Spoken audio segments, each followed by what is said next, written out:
फिर किसी ने पूछा है कि बाबा कहते हैं कंबाइंड फॉर्म में रहो, तो कंबाइंड फॉर्म में का मतलब क्या है? जैसे हम बाबा में मर्ज हैं और बाबा कार्य कर रहा है, या बाबा की शक्ति हमारे द्वारा कार्य कर रही है? कंबाइंड फॉर्म का आप सही रूप बताएं। कंबाइंड का ये है कि बाबा हर समय साथी है मेरा। जैसे कोई भी स्थूल में कोई साथ होता है तो बल होता है ना। जैसे मानो नारी है, नारी रात्रि को अंधेरे में अकेली जाएंगी तो डरेंगी, लेकिन कोई बॉडीगार्ड साथ में होगा तो नहीं डरेंगी, क्योंकि साथी साथ में बहादुर है।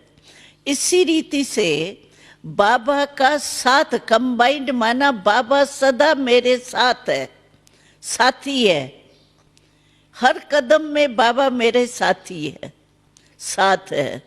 तो उससे क्या होता है, हर कदम में अगर मेरी कोई कमजोरी है तो मैं बाबा की शक्ति साथी का, जैसे कमजोर कोई होता है तो लाठी का या कोई साथ लेके चलने वाले का हाथ पकड़ के होशियारी से चल पड़ता है ना, ऐसे बाबा हमारे साथी है तो साथ है। इसके कारण सर्व शक्तियां हमारे जैसे साथ है। तो जिस समय मेरी कोई भी कमजोरी होती है तो मैं बाबा सर्वशक्तिवान के शक्ति का साथ लेके आगे बढ़ सकती हूँ। ये फायदा है। बिल्कुल ऐसे अनुभव होता है साथ का। जैसे कोई स्थूल में दो जनी रहती है ना, समझो मेरे को कोई काम मिला स्थूल, हमको खाना बनाना है, मानो अभी खाना बनाना है, ज्यादा खाना बनाना है। मेरे साथ जो साथी होंगी तो आप भले हेड बनो, लेकिन कोई भी काम होगा तो आप साथी को साथ लेंगे ना।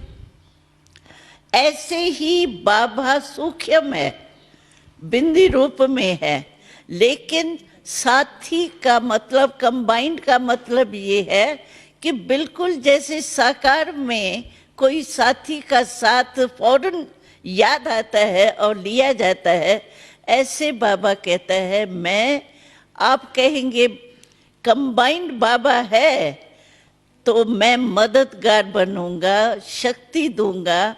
इस रीति से कंबाइंड का अनुभव कर सकते। और बाबा कहता है कि इतना इजी कनेक्शन होना चाहिए बाबा से, कंबाइंड की फीलिंग ये होनी चाहिए। जैसे कोई भी संकल्प मेरा चलता है, मैं समझती हूँ कि मेरे दिल में ये चल रहा है ना, फौरन ही मैं बाहर निकालूंगी, कोई साथी साथ होगा तो। ऐसे नजदीक का संबंध हो, कोई भी बात हो, कोई काम मेरा नहीं हो रहा है तो हम कहेंगे ना साथी की याद आएंगी ना। ऐसे बाबा से इजी संबंध हो सकता है। कंबाइंड का अर्थ ही ये है कि समय पर साथ का अनुभव करना, लेना और फिर अपने को शक्ति भरना। तो इस रीति से बाबा का साथ हो सकता है।